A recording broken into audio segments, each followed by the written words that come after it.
in Hartford, and there was I think 160 people, 160 new cadets and recruits going to this undefined location. They told us it was a secret train. So we reported to the recruiting office at 6 o'clock in the morning, and they said we're not going to leave till 10. So we hung around for a couple of hours. Then at 10 o'clock they said we're not going to leave till 2. So of course we had said goodbye to our families and everything in the morning. So this was downtown Hartford. The recruiting station was near the airport, near the bus station. So I started walking around downtown to kill time till 2 o'clock. Met a friend of mine. It was lunchtime, so went up to Albany Avenue, bought some steaks, went home, had steaks with the family, and then at 2 o'clock, almost just before 2 o'clock, I went to where my then fiance was working at Connecticut General, and met with her, and said we're going to be leaving, said goodbye. Went back to the recruiting station, and then they told us the train would leave at 6 o'clock. So by the time 6 o'clock rolled around, the entire family was there to see me off. The theory was we were going to leave secretly 6 o'clock in the morning. We ended up with a fanfare and a band and the whole business on Asylum Avenue and everything, and we finally got on the train. Secret train. We were told not to send any postcards or contact anybody throughout the whole trip. So somebody did. Somebody got off the train, but I think dropped some postcards in New Haven that asked somebody, leaned out, told somebody mail these for me. And not too long after that, the FBI got on the train and said don't send any more postcards. We proceeded out. I think the train went directly to Chicago. In the meantime, we stopped a few times at railroad sidings. They got us off the train, and we marched back and forth for about 20 minutes, got back on the train, and proceeded on this secret train. We got to Chicago, then we transferred, the train got transferred to go south, and we headed on south and ended up at Kelly Field, which is a famous, center for training. Of course, we had spent 2 nights and 3 days, 2 nights and 3 days on the train. And of course, we had eaten a couple of meals on the train. It was a Pullman thing. It was a pretty good ride. And of course, we arrived at Kelly Field in the morning, and they met us at the train station, put us on trucks, and took us to Kelly Field. And we went into this mess hall, which was really like a dining room. Tablecloths and all this kind of stuff, and waiters, and how do you want your eggs? It was a fantastic experience. We said, gee, this is great. We got through eating, and they put us in trucks and took us up the hill to this tent city. This was a bunch of tents because they were building the school, and we would have to live in tents until the school was ready. And that was, we left August 12th, I think, about August 14th, I think. We lived in tents, and then I think it was September 3rd, we had a mild hurricane, blew down all the tents. It was the same day we had been issued uniforms in the morning. When we got on the train back in Hartford, when they said you pack nothing except toiletries, shaving kit, toothbrush, stuff like that. No change of clothes because you're going to get uniforms as soon as you get there. Well, we didn't get uniforms from August 16th until September 6th. And then that same day, that night, there was this huge thing. And for some reason, the barracks bags that they gave us to close in were blue. And everything got wet, and some of them ran, and it was a disaster. We had an awful time with uniforms. In the meantime, we're living in the same clothes we took down. No changes, same clothes. We were all washing clothes in the tubs at night and hoping they would dry in the morning and all this kind of stuff.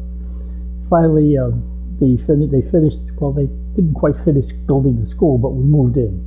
These were barracks. They still had the shavings, from the carpenters and the nails and the dust, but we moved in, and we went into training.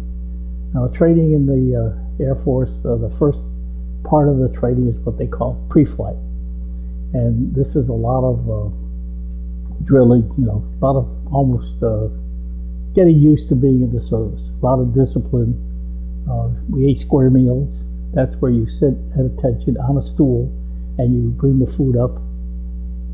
Square meals, you do that. You have about 6 people at the table and 1 at each end. The one at the end that's on the aisle that goes to the kitchen they call him the gunner. And as you run out of food on the table, the gunner has the assignment of holding up his hand and waiting for the waiter to come to take the order, which means that if you're the gunner, you don't get to eat too much because your hand's up in the air most of the time. We had, as I said, a lot of drilling and a lot of basics with the military training kind of thing in preparation for the balance of the cadet training, which actually is supposed to run 36 weeks. We got through training, of course, couple of things. The grounds were unfinished. We had a parade ground that had no grass. It was dirt, actually dirt with a lot of stones in it.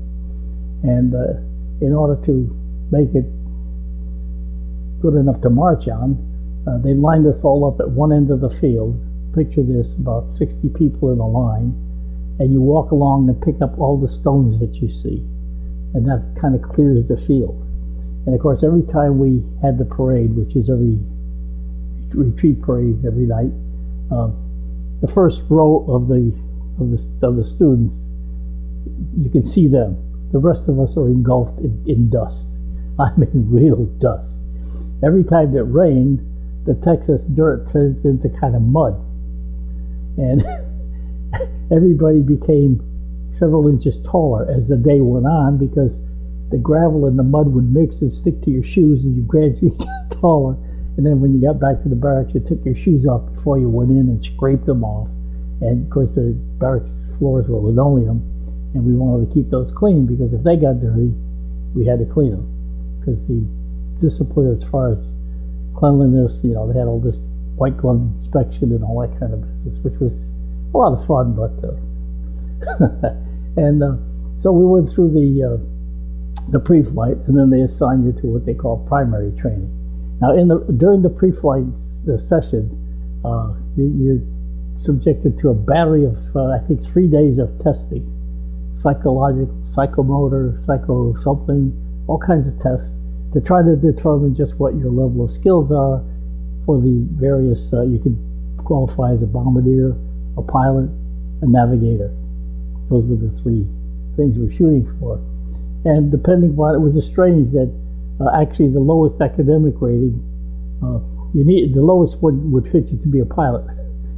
You needed a lot of high academics to be a navigator, and in between to be a bombardier. Of course, you could, like I did and many others did. We qualified for all 3.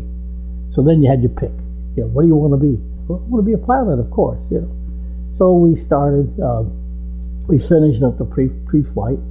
And they sent us to the primary training school, which was in Corsicana, Texas. This was apparently had been a private flying school, which the Air Force took over. It was a big U-shaped building with dorms and a big drill field in the middle, and then a small airfield. Got into the pilot training. It was unique. The actual training took place. Every student got like about 30 minutes of training. In the morning, we would get on a bus and go about 30 miles to what they call the auxiliary field. And one student would fly over from the home base to the auxiliary field and get his lesson on the way. And then they'd give the remaining 5 students lessons there. They'd get their half-hour flight. And then the last student would fly back with the instructor and get his training on the way back. And it went along fine, we were getting ready to graduate. And somewhere in the Air Force, there are people that make great decisions. We're aware of that. And somebody decided that they had more people wanting to be pilots, and they were short of the others, the navigators and the bombardiers. So they went through the lists and reassigned some of us to be navigators, which was kind of heartbreaking, but you learn very quickly in the military that you don't question. I mean, there were 3 answers: yes sir, no sir, and no excuse sir. And everything else is you do because that's what they say. So I went back to Hondo and got reclassified in navigation. I was pretty good in the subject. I mean, went through it. I learned quite well, did very well. In fact, I was one of the, at the end of the 9 weeks of training, they picked 3 students to fly on what they call the graduation hop. And that is, they give you an airplane, a pilot, and an engineer, and the 3 students, and you can pick for a week. You fly around, you can pick where you want to go, and you got this where you can actually test all of your capabilities. Our graduation hop, we went from Hondo, we flew to Tucson, then Phoenix, then California, to Los Angeles. Then we flew to Lincoln, Nebraska. We went to Omaha, Nebraska. Then we went to Tinkerfield in Oklahoma, and then we went back home. And that was a delightful experience, and apparently we did quite well. So came graduation day, and this is held in the Post Theater, and all of the cadets, show up. You go through the ritual of getting your wings pinned on, which is quite exciting. And then you get this huge envelope that has your orders. And of course, most of us are training to go overseas and get in combat. Did all kinds of gunnery training and all kinds of practice missions and all that kind of stuff. So, we open the envelope. Where are you going? Oh, going here. Mine says you're coming back in 2 weeks to be an instructor. And I nearly died. Anyway, I said, well, okay, I was anxious to get home, so went home on, the 2 weeks leave, whatever it was. And then I went back. And I dreaded going back because I wanted no part of being an instructor. It's strange. This is a true story of my life. I was very shy, believe it or not, when I got this command to be an instructor. So I got back to the base. I think it was on a Saturday night or something.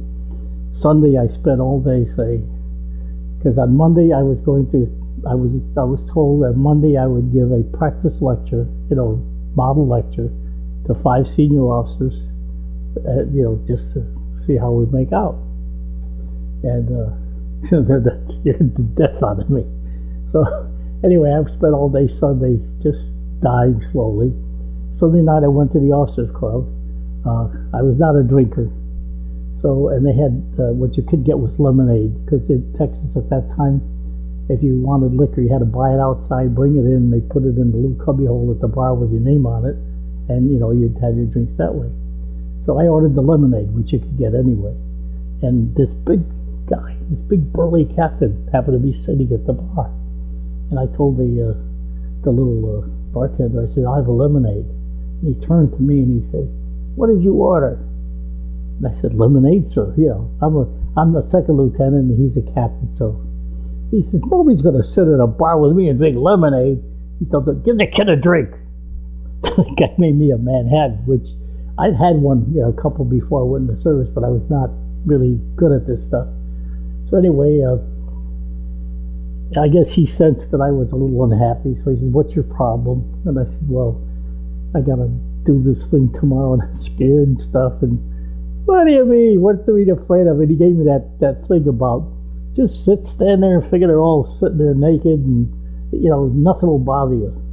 Yeah, right. It comes that easy. Well, we'd had a few that night and I actually helped him back to the barracks. And he was like a 6-footer.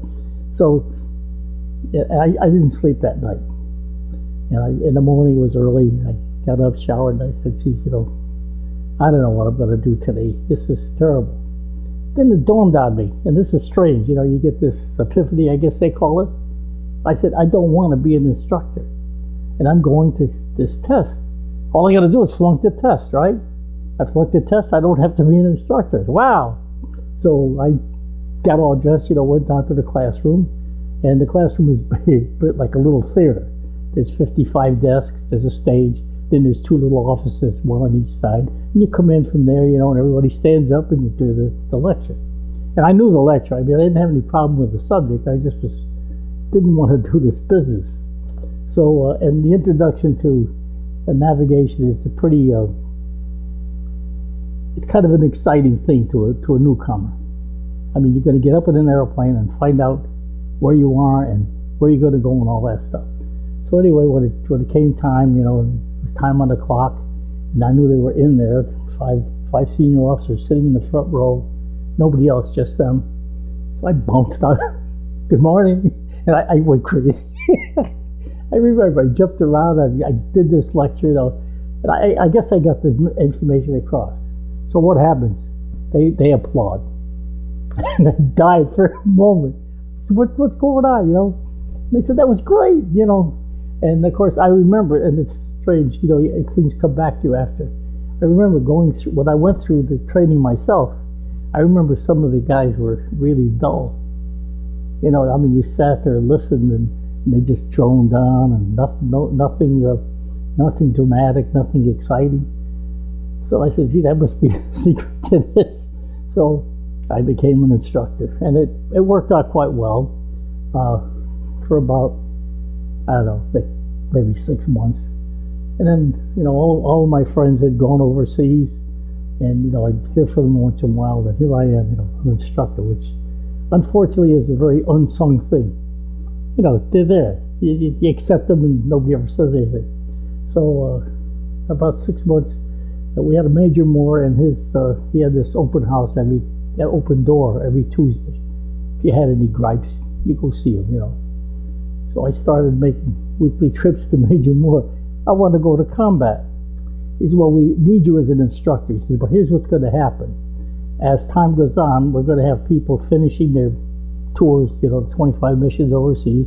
When they come back, they're going to be instructors, and then you can go. So, I had some hope, okay? So they started coming back. Guess what? They started an instructor school, and I'm an instructor in the instructor school. So this was heartbreaking, but when you're in the service, you do what you have to do. So I kept going and going and going. After a while, it didn't make any sense going to see Major Moore, because he would give me the same story. And I said, we got this. He says, I know. He says, but we need them to be trained. So there we go. So finally they did, what was happening with the war was, remember they were getting to the 2,000 plane raids? Well, just before they took hold, we got an order, it came down from somewhere, that everybody must graduate. You can't flunk anybody, which is okay. You got to have everybody. But every once in a while, you get a student that you just can't pass. I mean, this guy was bad. I mean, he was a nice kid, but he just didn't have it. And it got to the point where, when you get to the end, the instructor has to sign off that this guy's okay. And I refused to sign. I went to the major. I said, I can't sign this for this guy. He said, why not? I said, he couldn't find the latrine if it had a big sign on it, He said, well, everybody's got to go. I said, well, I can't. In good conscience, I can't. So he says, all right, I'll sign. Now, one of the unique things about navigators is, in a raid, there's a lead navigator, there's a deputy lead navigator, and then all the other planes have navigators in case they have to abort. They can go back, because you're following the lead navigator all the time. So you're really not critical if you're in the back planes. And I figured, I hope he gets the last plane in the last, and at the end of the line, so he'll never have any problem. I never heard from him. But one of the unique thing was, one of the students, Mike Liga, that I had trained as a cadet, came back and was in the instructor school that I was training, and he outranked me already. Because, when you're an instructor, the promotions, they don't come fast, because you can't win any medals or anything. You can get some commendations. I got a commendation once when I was in the advanced navigation school before I graduated. I was a barracks lieutenant. I was just a cadet, but they have a lieutenant. They give you an assignment. You're a lieutenant because you're responsible for everything that goes on in the barracks. And we had this in Houston. This camp was just outside of Houston. It rains a lot in Texas. and the drainage around, in and around Houston is poor.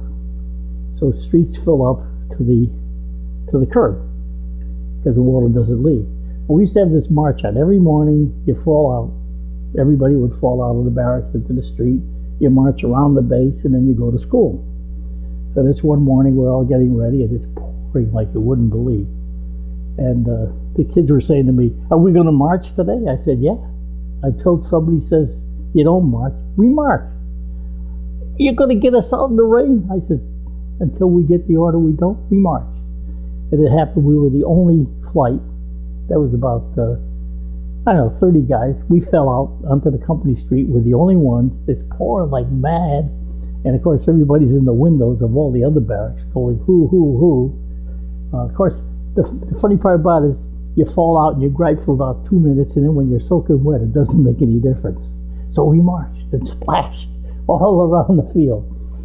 When we got back to the barracks, the captain, the company commander was there.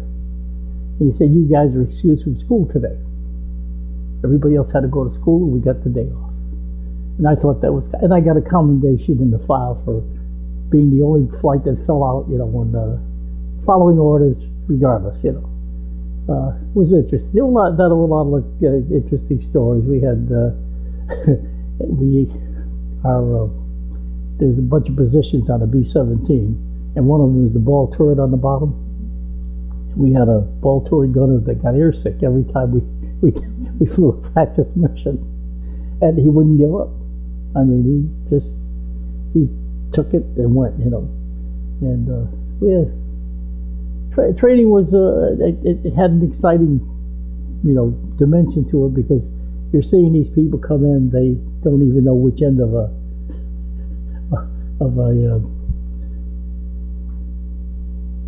this thing you measure the stars. Anyway, God, I can't think of it. Sexton, Air Force Sexton. They come in and wouldn't even know what it looked like before they go on. This pretty expert at it. You observe, you find out where you are by sighting either the moon or the stars or whatever. So you have to learn, a certain set of stars. And one of the games we play at night would be to shoot the star and then plot the results and see how close you get to where you are. You're at 21, 29, 99, 10. And if your plot shows you there, you do pretty good. In navigation, one of the standards was, if you come within 10 miles in 10 minutes of your ETA, you're doing pretty good. 10 miles from the base and 10 minutes. And if you split the base, it's called the 0-0 mission. That's the goal of every navigator. I had one that comes to mind was we were in the phase training to go overseas in the B-17s, and we had this practice mission from, we were at Alexandria, Louisiana. We were supposed to fly to Birmingham, Alabama, and back at night. So we took off, and then during that flight, periodically they would have these check riders. Like this would happen to be a captain. They fly with you to see how well you do. You might have a gunnery guy sit with the gunners, and the pilot will watch the pilot and so forth. I happen to have this captain check rider this night, and we took off. And not right after, about halfway to Birmingham, it began we had a storm. I mean, a real storm. We bounced around and everything. Finally, somewhere along the way, they got word, turn around and go back. So we turned around and go back. And of course, I'm the navigator, so the pilot says, give me a heading. I give him a number, and we're flying back. And this captain, for some reason, we were south of Jackson, Mississippi, and he claimed to me that we were south of New Orleans, which would have put us like maybe 300 miles off course, which, is impossible. But he's a captain, and I'm a first lieutenant, so I can't argue with him. And he's running up to the pilot. We're lost. And the pilot called me up. Hey, Dago, where are we? I said, we're on course. Don't worry. He said, what's this clown want? I said, well, he's panicking. I don't know why. So anyway, he said, you're wrong. I said, I have to say I'm right, even if I don't know where I am. That's what I say. And as it happened, we went right over the field. Perfect. The pilot called me and said, "There's the light. You know, they have the big light on the control tower. He said, we're going to split it this time." I said, "Okay." Then I thank God, because you don't do this all by yourself, you know. And then, of course, that was interesting, because that Saturday we went to this Stars and Bars. It was a bar in for service people in Alexandria, and we were sitting in the back having a beer, and I saw him come in, the captain, and next thing I know, the guy's bringing us a round of beers. The bartender. I said, "What's that?" He says, "The captain over there." He just looked at me and went like that. So I said, "Okay." Then another time we had a gunnery guy checking our gunners, and we were flying along, and I probably shouldn't do this, but it's all over the war. Our pilot was a very good pilot, and when we fly with 25,000 feet, then you have to come back down, you know, to land. You have to kind of throttle back and sort of get down. Well, he used to shut off the engines. I mean, feather the engines, so that we had no propellers going. And it's kind of scary. You look out the window, and all the props are standing still, but you're still moving. And we had this gunnery check rider who had been overseas. So he came running down to the nose. He says, "Where are we?" So I showed him on the map. I said, "I'm wondering, why does he care where we are?" I mean, he said, "You know," he said, "we got a problem," because the engines were shut. I said, "Well, look on the other side. They're shut too." I thought he grabbed the parachute. He was going to bail out. So I stopped him. I said, "It's okay." I said, "This is what we do." And then as we go down, they put, unfeather the engine, and we land. But then our co-pilot, he had gone to aeronautical school. So he deduced that when you feather the engines, the props, you actually turn them so they're not, they're standing still. And it's all done electrically. He said, "You know what?" He said, "If we feather the engines, and then sometime the batteries wouldn't unfeather, it'd be pretty embarrassing. You'd land in a field somewhere, and then you'd have to explain how come all the engines were feathered." So in the back of the plane, there's a little engine, like a lawnmower engine, a generator kind of thing. So before they'd feather the engines, then we'd start the little engine in the back.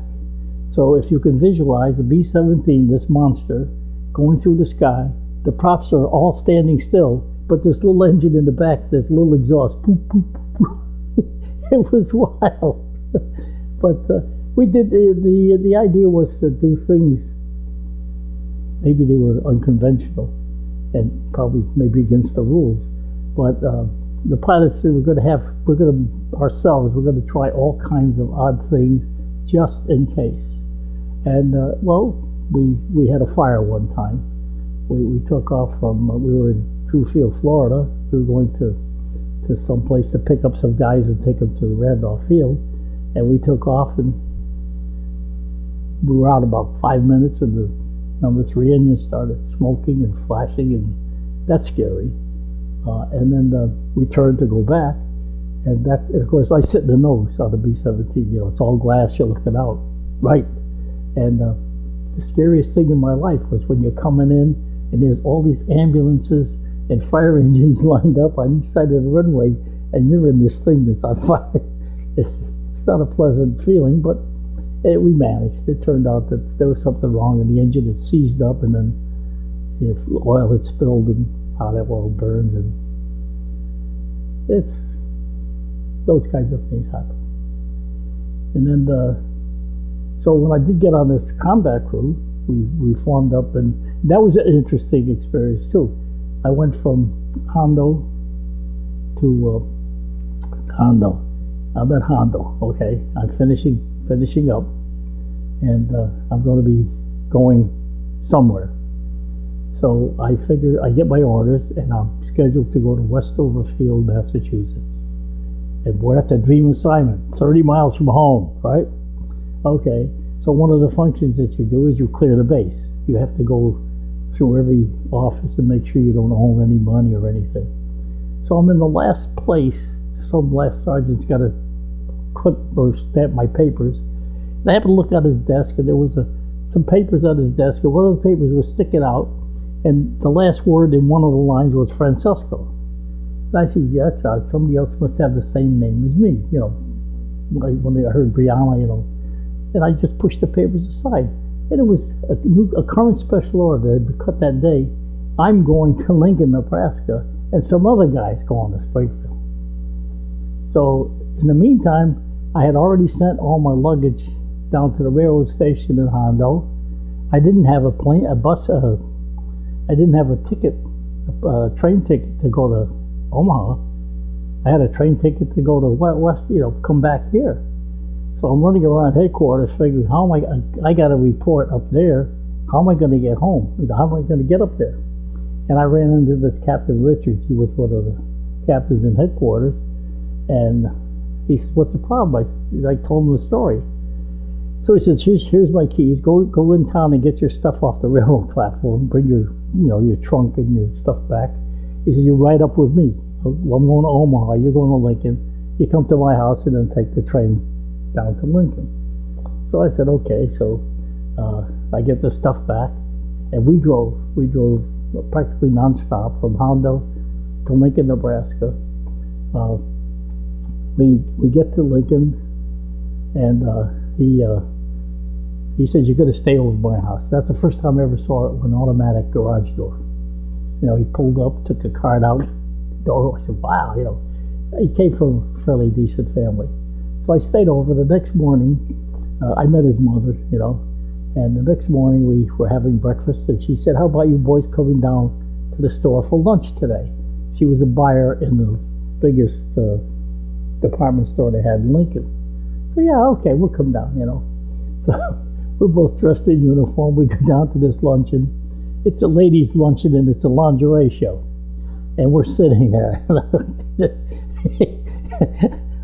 I told him, I said, you shouldn't have got me into this. He said, I didn't know. Anyway, that's what happened there. Then I took the train to Rock Island Rocket and went to Lincoln, Nebraska. He lived in Omaha, and that was that. Then I went to Lincoln. Lincoln, Nebraska, we lived in shacks. It was cold. It was wintertime. Heated by a stove that someone had to monitor all night long, a coal stove. In the morning you wake up, and on the pillow, and your image is outlined, your face, head is outlined by soot. Fantastic experience. But then we get called into this huge hangar, and there's a guy standing on a PT stand, like a little stage, and he's got papers, and he says, okay, crew number 1, and he yells off 9 names, and one from here, one from there, one. They get up, and that's a crew. And we were crew 329. And we had never met each other or knew of each other until that moment. And then from that moment on, we're a crew, and we lived together until the war ended. We stayed together. We never got to combat. We finished our phase training in Alexandria, Louisiana,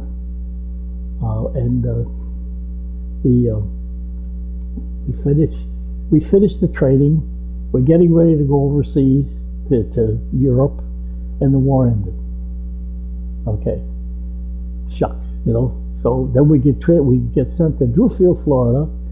We're supposed to go to McDillfield, Florida for B-29 training to go to the Pacific. So we get to Florida, only there's no room in McDillfield, so they put us into Drewfield, still B-17s, but we'll simulate B-29 training, which means all the training missions are at least 25,000 feet up. The only difference is the B-29 is heated and padded, and the B-17 has no heat and no insulation. So every day we flew 25,000 feet, cold hands. A navigator has to make an entry at least every 5 minutes. So you take your glove off right quick and then put it back on before your hand freezes. And you get that going, and we're all set to go overseas. I get the last leave home to go overseas. This is in August. I'm taking my folks to the movies. We're crossing Main Street in Hartford. Come up State Street, we're crossing Main Street. I had the radio on. It's over.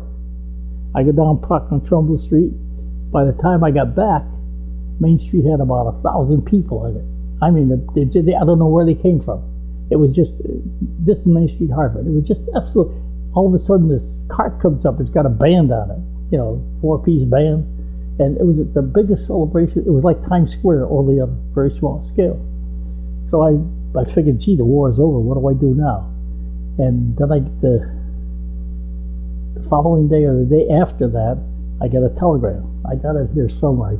I saw it when I moved. We turned back to the base immediately. Don't bring any cars, families, pets. Just come back. So I said, wow, So we pack up and I go back to Drewfield, Florida.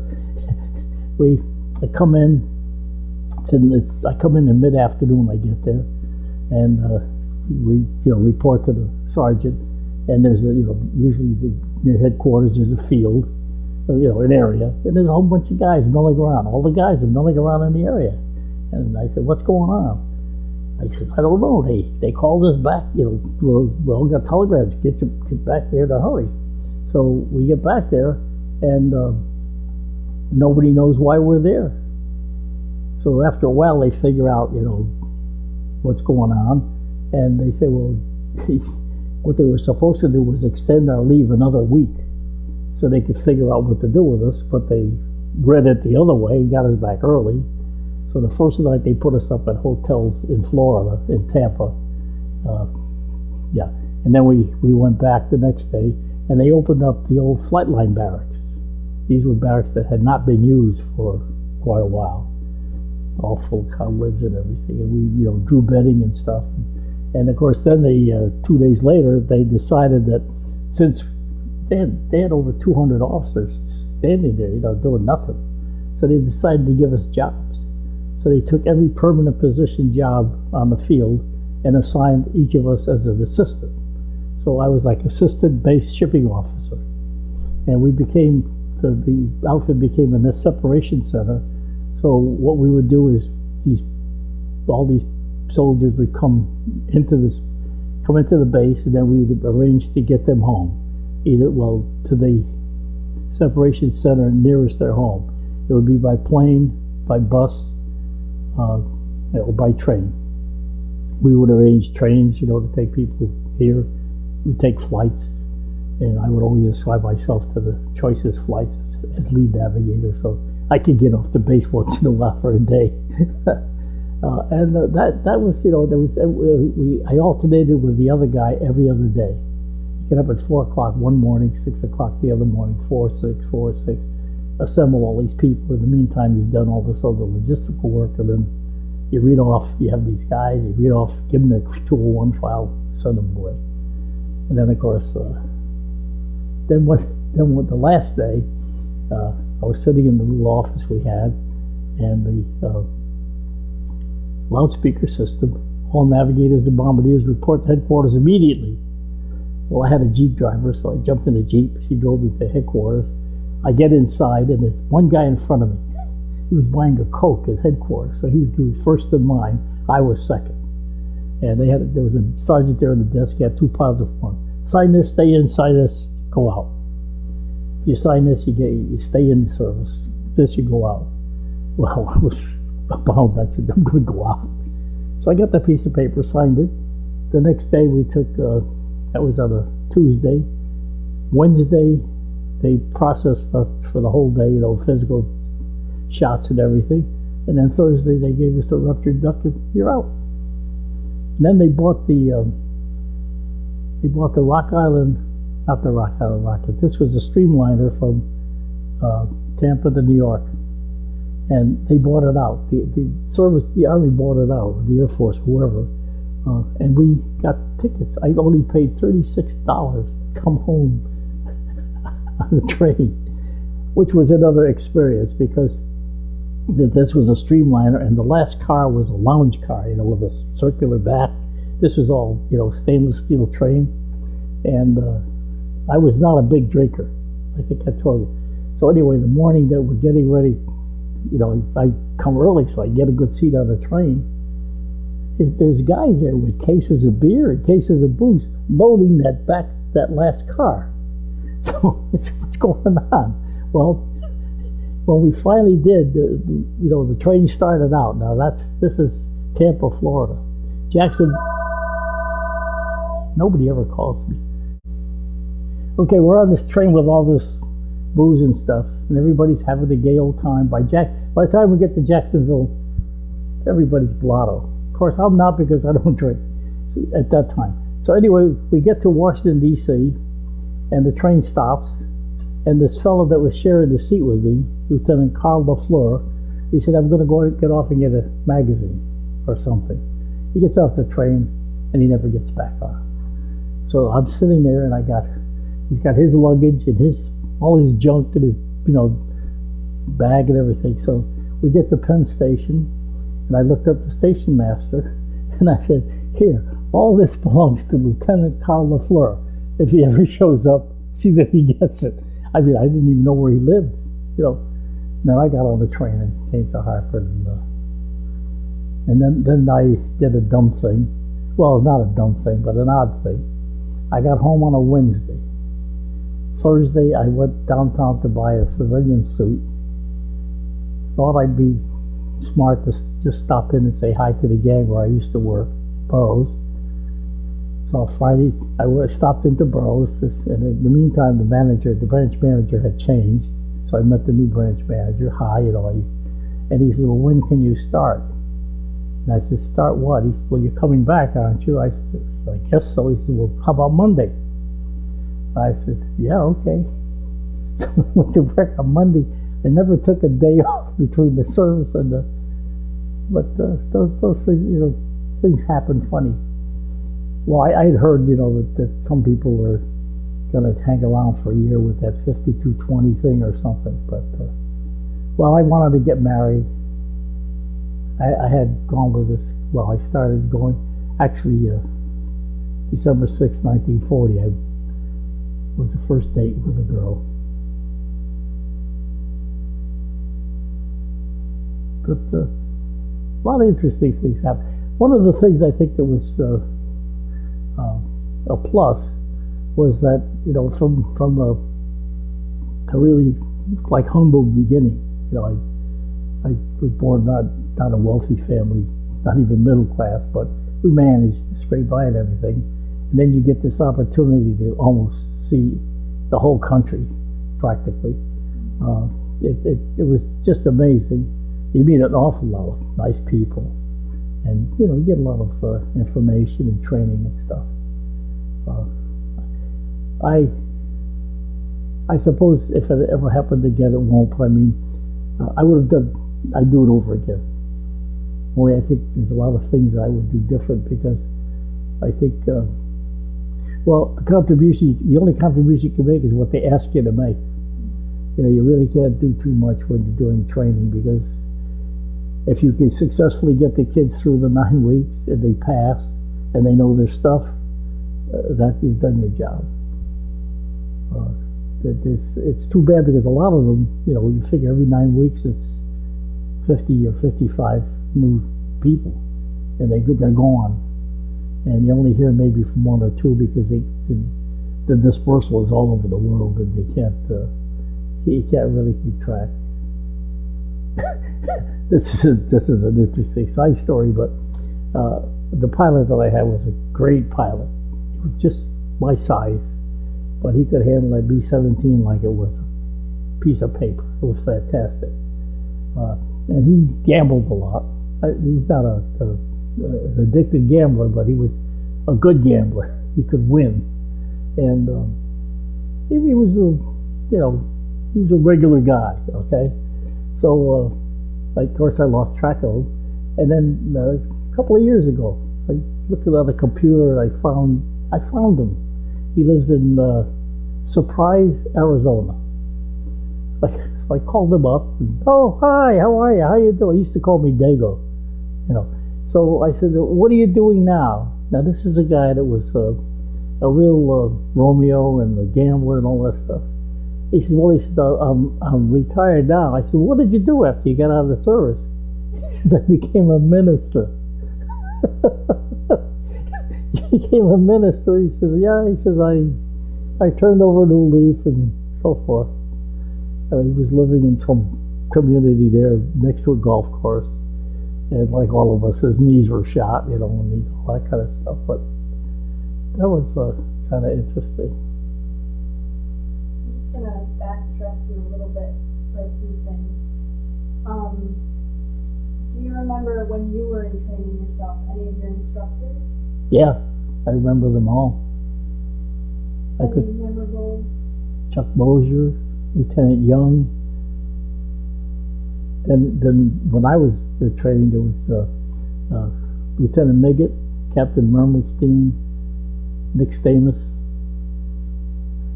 These were all, fellow instructors. They're all good. They were good ones too.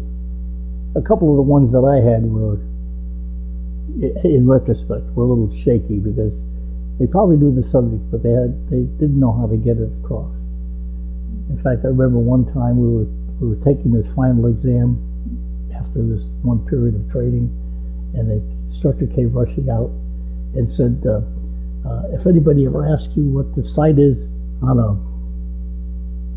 swinging compass, it's a split pupil collimator sight. Just remember that. And he went back, and it was the second question on the test, which they had not covered earlier. But it was a thing. They tended to be, well, in retrospect, because after when I got back into civilian life, I ran an instructing program. I've done training, all over the United States. I liked training, but it's not something that you have to actually experience it in order to get good at it. I don't see. You can't really learn to be an instructor. Either you have to have something that, maybe some desire to really want to get this material across, rather than just read it to people. You have to think of something that will make people.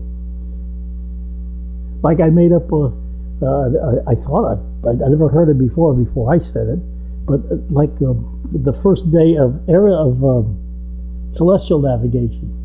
Celestial navigation is a process in which you find out where you are by finding out how far away you are from a place you're not at. And that's exactly what aerial navigation is. You assume a position, you take a star shot, and the star shot says you're 40 miles away from there, in this direction. And that's how you find out. And of course that would grab people right off the bat. What does it mean? And see, there's 4 phases to aerial navigation. Actually, I have a cousin who lives here. Her son is a colonel in the Air Force right now, and he was here visiting. He was a navigator, and we were talking about how primitive the navigation was in World War II compared to what it is now. We used to have to figure out an air position, and there are now gadgets with the satellites where you just look at a dial and it tells you where you are. Just like the GPIs in the car. But we didn't have anything like that. Once you left the ground, you better keep track of where you are. And you can't always look at the ground because if you're flying over very familiar territory, it's not a problem. But if you're going over water, for example, there's nothing that's going to guide you. That unfortunate story of that flight of planes that went down in Bermuda. Flight with a bunch of torpedo bombers that were on a training flight, and they lost the whole thing because something happened to their compass, and now navigators. Our job was to make it an entry at least every 5 minutes. They figure out exactly what your position is. And also we had to take account of the weather and report back, these clouds at this level, those clouds at that level, wind from this direction, and all that kind of stuff. So you're a flying bookkeeper. As soon as the engines turn on, you take the time, And then you also have to calculate fuel consumption during the flight to make sure that you don't run out. And there's a famous point of no return where when you reach that point, you don't have enough fuel to go back, so you have to keep going. And if destination is further than you figure, then you may not make it with those. But and for a while, one of the things that I did that helped me, I think, was when I was at the school, when I was training. I was not married, so I was home all the time. I flew many missions with weak students that needed extra flights, extra training. I remember flying every day for a week, either with my students or someone else's students. I amassed more flying time here than some of the people that went overseas. And, because we just flew. In Texas, the weather was good enough that you could almost fly every day. And then I also did one of the things, whenever they had an emergency flight, somebody would get a call that like their parents were sick or something. They knew I was around, they called me. Hey, Gozzo, you free? I had a bag packed for 2 days all the time. One of the bags was packed with 2 days stuff. I grabbed that, good, take someone home. That was sad sometimes, because a couple of times the people, parent had passed away and they had to get home in a hurry. But that's all behind the scenes stuff. Well, then we had the other thing that if our work was caught up, this was when I was at the training school. If our work was all caught up, because we had to write a letter grade every week on every student. The progress made so far, et cetera, et cetera, et cetera. If everything was caught up and all your paperwork was done, and then there was a pilot somewhere whose paperwork was all done, then they would allow you to take a plane within 1,000 miles and you fly on a weekend. In other words, as an instructor, I didn't navigate the plane. I had 3 students in the back, and I watched them. I never had a chance to navigate, so that was our navigation thing. And I hooked up with this pilot who lived in Framingham, Massachusetts, and we would probably twice a month I'd fly home. It was a torturous thing because we couldn't leave until after retreat on Friday, and then we'd fly out half the night to get home. We'd get to Boston, then I'd have to take a train home because we couldn't land in Hartford. It was a milk train, so I'd get home about 8 o'clock in the morning and spend the day with the family, and then Sunday morning I'd have to get to Boston in time to meet him and get the plane to fly back. And a number of times we'd get to Hondo in the middle of the night, and instead of going to the barracks, I'd sleep in the desk in the office because it was closer to the flight line. And then after I did the first lecture, I'd go back and get changed. You adapt to the system. Can you describe for me a typical day as an instructor? Typical day as an instructor, well, there's, like I say, there were 4 instructors in our team, and we would decide who's going to give which lecture, and you do all because there was visual aids you had to get put together, so each of us did our own thing. You get up in the morning, you have breakfast, and you go to the classroom, make sure everything is ready. And that was another thing in retrospect. I've seen, and you've probably experienced it yourself sometime. People get up, they're doing a presentation, and they're shuffling papers looking for something, turning pages looking for a page, this kind of thing. Well, we didn't want that to happen, so you go through and make sure everything was where it's supposed to be when you need it. And that was like, half hour in the morning. Then you wait for the cadets to show up. And then they'd show up, and they come in, and you go through whatever morning military ritual term you need. And then while an instructor is on, at least one other instructor is back up in case something, they need something. And you'd hang around the classroom all day long, really, because you're watching your students perform while they're dealing with the other instructor. And then of course there's the retreat parade. As a cadet, they gave us, believe this, 5 minutes to come in from physical training all sweaty, 5 minutes to take a shower and come out and fall out in Class A uniform. The first time I heard that, I said, they're totally out of their minds. Guess what? It can be done regularly.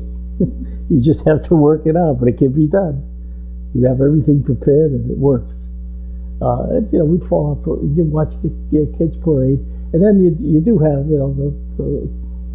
the student that has trouble that you meet after and give extra help to. And the cadets, they have lights out at 10 o'clock. So they can study can study until 10 o'clock, so then you have to shut off the lights. So we'd make the rounds, if they asked us, and go sit with them and go over some of the material that they were having, struggling with. And we knew which ones needed the help, so, we kind of volunteered in case they felt squeamish about asking. You meet a lot of strange personalities in a military situation. It's almost like here. People get together and then you begin to assess them, say, this is one of those, this is one of those, this is one of those, this is a combination of those two, and so forth. But you adapt. You definitely want to connect so that they feel comfortable that you're trying to give them this information, and that it's going to flow as long as they keep the doors open. It works. Now you got that one commendation for the marching. Yeah. Did you get any other medals at the end of your service? No. No. I did have on my uniform, I could wear a pair of little embroidered gold wings on the jacket, signifying instructor. That's just, if you don't know what those things mean, I know when I came home when I was a cadet, I came home to visit. I came home in weeks, I think, and one of my, it's not an uncle, but a relative, was visiting, and he said, "Gee, you don't have any stripes, And I said, "No, I didn't have any stripes yet, but cadets don't get stripes, You work and you get commissioned, so there's nothing in between." But, it depends on what because I think he had a son that was a corporal. And of course, I didn't have any stripes, so it didn't really. How did you stay in touch with your family when you weren't flying home to visit them? When I was flying home? When you weren't flying. Oh, the letter. I think I wrote my girlfriend a letter every day, and I wrote my parents at least once a week. But see, I had that advantage that I could get home fairly frequently. I mean, it was a big sacrifice because I'd go like 72 hours without sleep, right. But I could get to see them, so it wasn't too bad. How was the food? I never had any well, let's face it. The food in the service is entirely dependent on the local mess sergeant. I was told by one mess sergeant that the quality and the standards for the food is the same all over the service. And it's just what happens in the kitchen that makes it either great or not. And I will say I was fortunate enough that every place I went, that I was stationed, the food was, some places were, like at Ellington Field, it was more elegant than other places. But they had a sharp mess sergeant. Now the mess sergeant we had at Alexandria, the food there was not perfect, but after we got to Florida, we heard that he had been court-martialed because he had been somehow or other taking some of the funds so that the food wasn't at the same level as the other place. But I didn't lose any weight. I went in, I was 129, I came out, I was 160. I wasn't a tubby, I just, I also grew up 3 years, Did you have enough supplies? Yeah. Yeah, well, the training command, you're in the States and everything is pretty much, we don't use much supplies, just, it was mostly paper and charts and stuff, and you had plenty. I know for your first class you were nervous, but did you feel pressure or stress when you were in flight? No. No, I love to fly. The only stress came sometimes. I sat in the co-pilot seat because it was a little airplane. Three students in the back, each has a work table. They're sitting at a work table, and the pilot and I are sitting up front. And I remember we were flying over Texas. Now, West Texas night is totally black. There are very little population. The only thing you see are the pipes coming out of the oil wells where they burn off the natural gas. You know, just see these little dots. It almost looks like the sky. As a matter of fact, if you're not careful, you can mistake it as the sky and get in all kinds of trouble. But I remember we were flying, and there's one white light on the top of the plane that shines over the wings and the engine. And the engine is right there, okay? And this one night I remember as we were flying in Texas, I'm looking at the engine, I'm saying, you know, there must be a couple of thousand parts in there. What if one part says, the hell with it, I'm gonna give up? I mean, what do you do? I mean, Texas is pretty scary. We did have one strange experience too. We did night bombing practice, and for that we went from Alexandria to Jasper, Texas.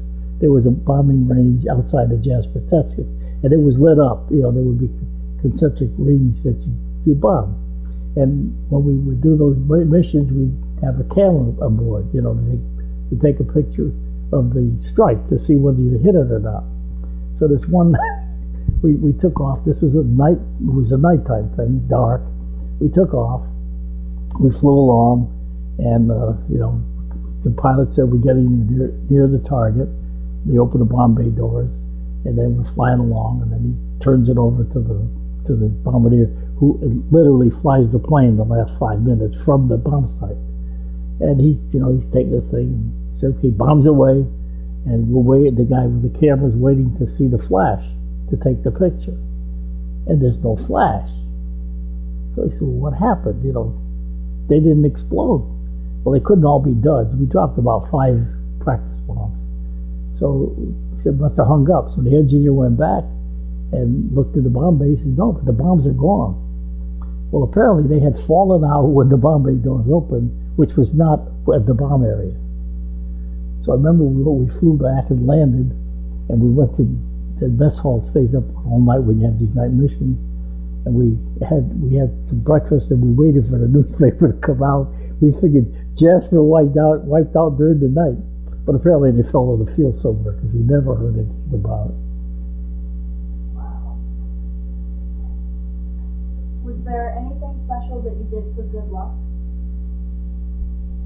Good luck? Nah. We prayed. Every time you get in an airplane, you figure, you know, you have to. The Air Force is a funny place. You know, a lot of people say, "Oh, you guys in the Air Force, it's neat." You're not when you're in the air, you're not on the ground. So there's nothing holding you up except that airplane. So there's a lot of dependence on the aircraft itself. So you pray a lot. We got lost one night over. We were going to Hobbs, New Mexico. And it was a strange thing. We were going to land there because the pilot's uncle lived there and he was going to hit him up for some money. So we're flying to Hobbs, and you know, the pilot's the aircraft commander, so he says whatever we do. And the weather was not scheduled to be good, but he was going to go anyway. So we're flying to Hobbs, New Mexico, and pretty soon we're like lost. And we can't, the radio compass wouldn't work, and we were lost. We were somewhere over New Mexico.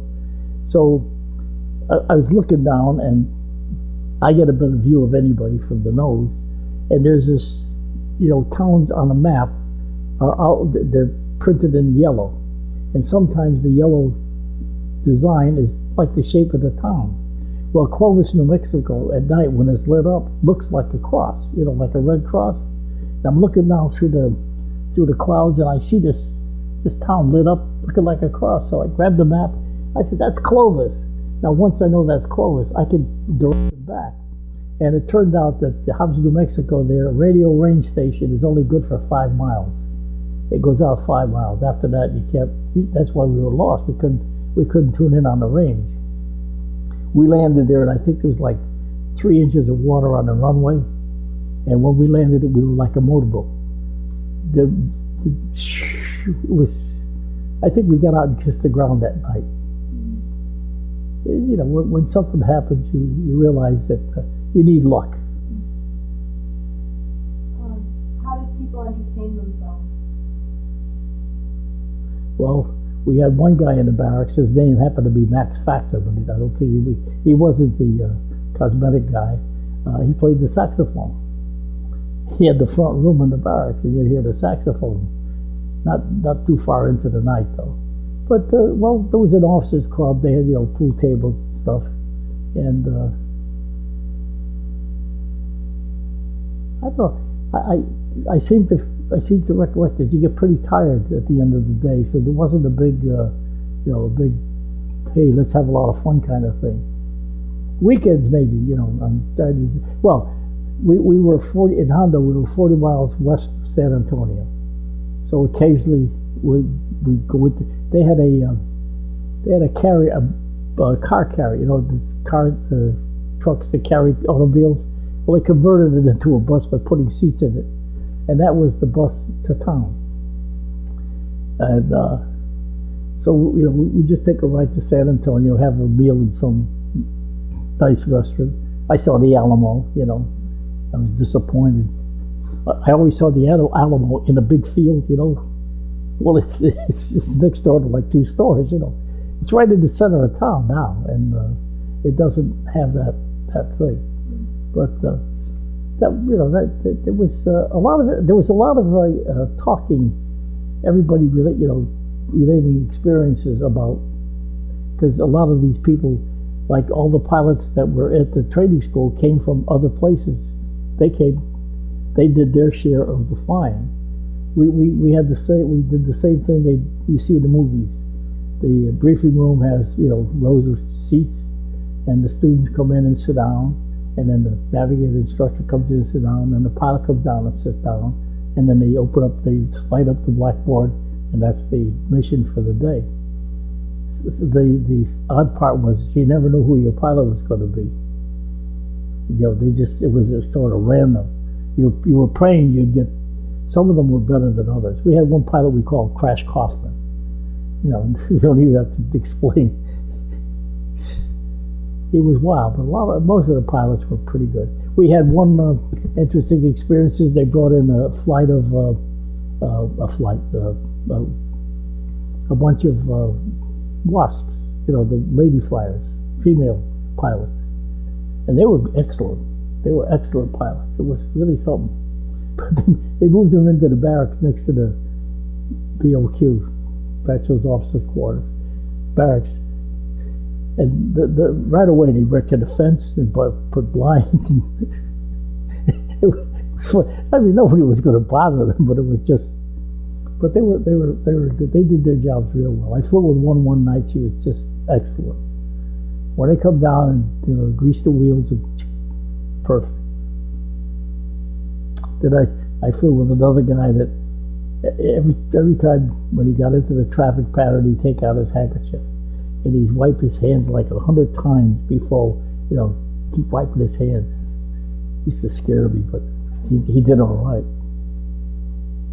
And do they send entertainers to the bases that are stateside? Or? Well, I don't remember getting too many at the training school. In fact, I don't think I ever saw like USO or anything. Right. We had a post theater, and that was the big deal. And what did you do when you were on leave besides visiting family? That's all. Well, as it turned out, my fiancée lived across the street, 4 houses up. And that's another life story. You don't want to hear that, because I started going with her. She was 15. I met her when she was 15, and she had twin sisters were born. They were born in September 1940. Our first date was December 6, 1940. So my courtship with her was taking care of the twins. I go over there, I'd get one baby, she'd hold the other, and that was the date. Well, that was for like a couple of years. Then I went into service. When I came back, I got out of the service December 15th, 1945. I got married January 21st, 1946. And we arranged the whole wedding in 3 weeks. Which today they plan for a whole year and go crazy.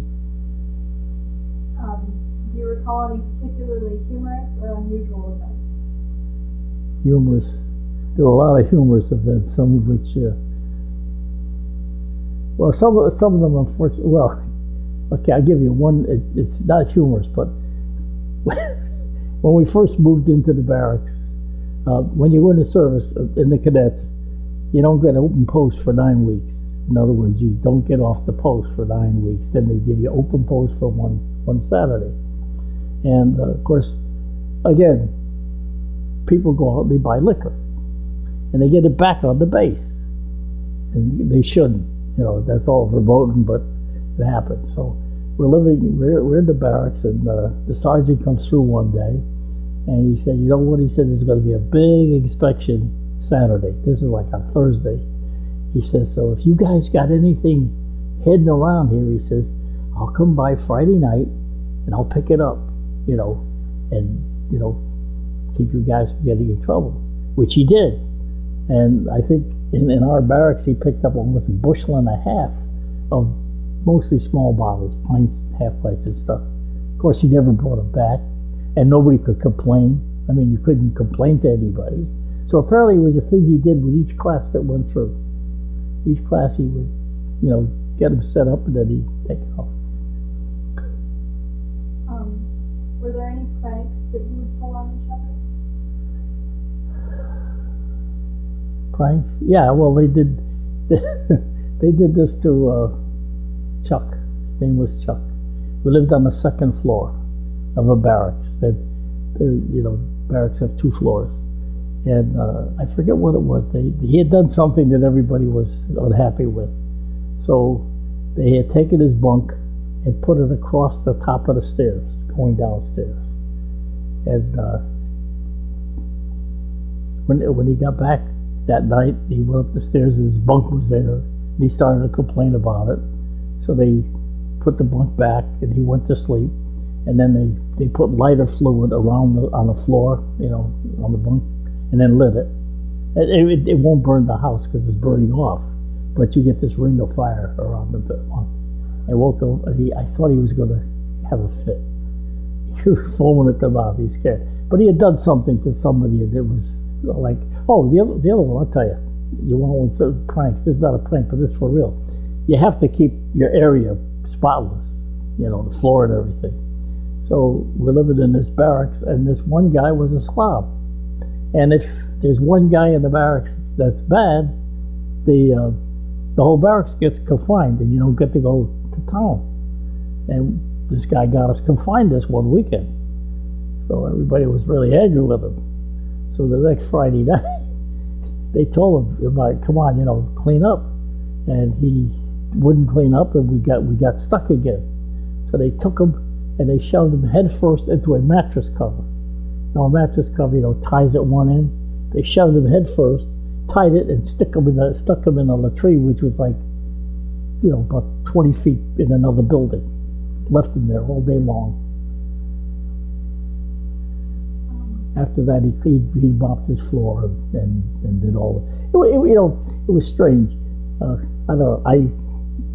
My mother was a real sergeant, you know, in terms of housekeeping and everything. So I learned a lot of how to dust and all that stuff. I guess some of the boys never learned anything. So they get in the service and they think, well, gee, look at all this discipline. We gotta wipe off the windowsills, you know, and you gotta take the hair out of your razor and all this stuff. It was like they would actually end up washing themselves out. They couldn't take this discipline.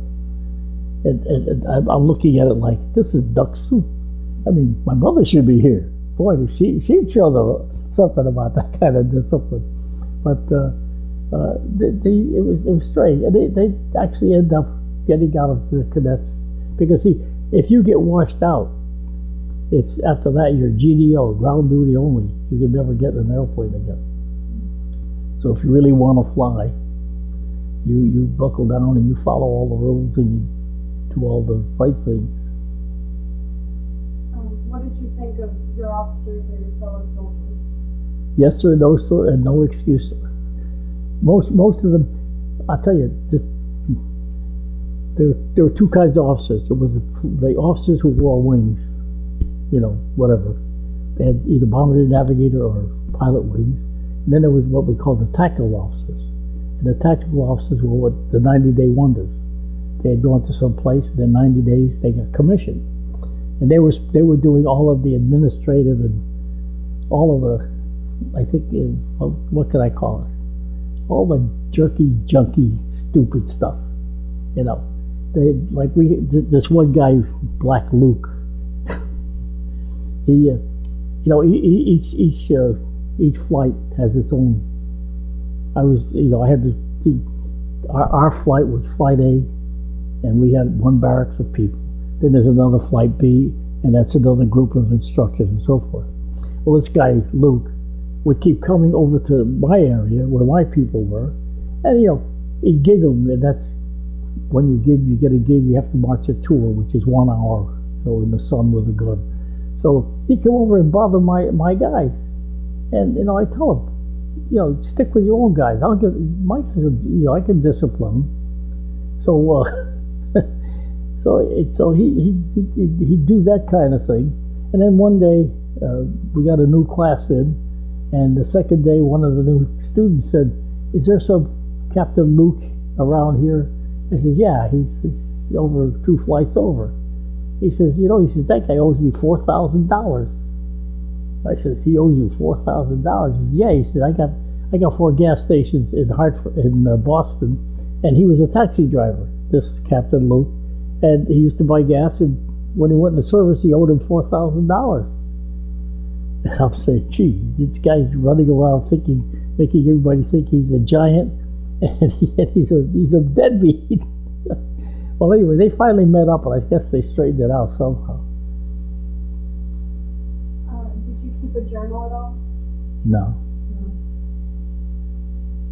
And There was this. This is terrible, but there was a strange. It was a feeling. I don't know. Not everybody shares it, but some of us did. When you fly, you figure, hey, tomorrow might be the day, so forget it.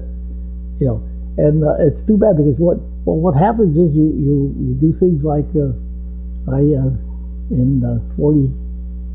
Well, I went in 42. So in 43, I paid one fourth of my income tax. I paid 1/4 payment, and then I never paid the rest of it. Figure, hey, if I get killed, who are they gonna, strange story about that. After I got married, I was cleaning out upstairs in the attic, and I found my old B4 bag, and I found the return where I had sent in 1/4 of the tax. So this was 9 years later, I think, and I happened to be working at Travers at that time, and there was a fellow there whose sister worked for the IRS or whatever. So I took it to him. I said, I pay. Oh, then they got me, and I had to pay it again after I got home. So I found this thing where I had already paid it for. So I took it into him, and I said, I had already paid this, then I paid it again. What can you do for me? Do you know I collected that fourth with 9 years of interest? So, but we had that attitude that, let's not get involved with too much, because even like my wife and I, my girl and I had talked about getting married, but I said, as long as I'm in the Air Force, I'm not going to get married till I get out. Because I used to watch some of the guys were married, some of the cadets, and their wives would stand at the flight line until the plane landed. And this is only a training mission. I said, I don't want anybody going through that, every day. And he'd run down to the flight line and see if their husband came home. I don't want that. And you said that when you got out of the service, you went right back to work. Yeah, and it was a fluke because I didn't have a plan. I didn't have a clue in my head. I just went down and bought a suit and stopped in the office. The guy said, "How about Monday?"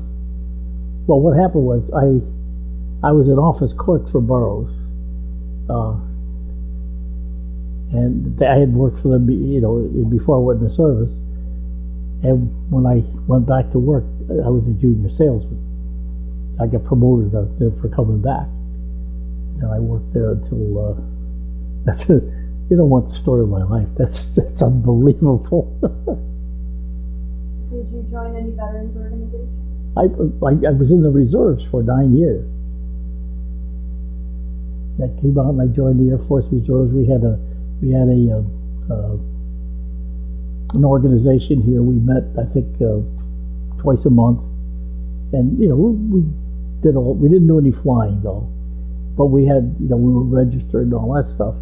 And then, unfortunately, at the war in Korea, they started to call back people who were in the reserves, and we not lost, but 3 guys from our outfit here got recalled to go to Korea. And I think Pam was like 2 years old and Janice was like 6 months old. And I said, geez, I can't, because that was another story. I was working part-time on Saturdays, and I came home and my wife is crying, and I said, what's wrong? She said, well, the mailman was here with a letter from the Air Force, and he can't leave it unless you sign for it. I said, oh boy, I wonder what that is, because I know 2 or 3 of the guys already got called back. So I went down to the post office and waited until the guy finished his route. I told the guy at the desk there, I said, when he comes back, I want that letter. So I signed for it. I was scared to open it up, and they wanted to know if I want to renew my commission. And I said, no. And that ended my service career.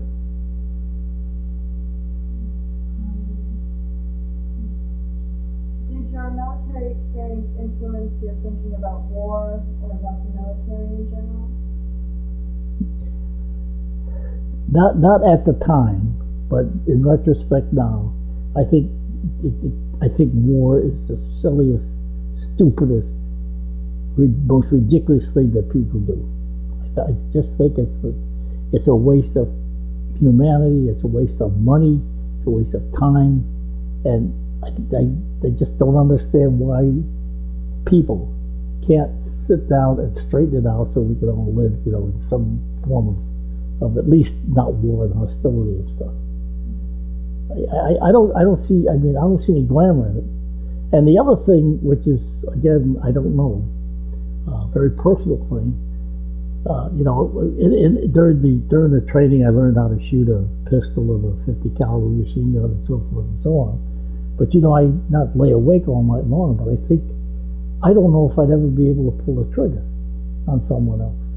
That's why sometimes I thank God that I was a navigation instructor. It was kind of remote.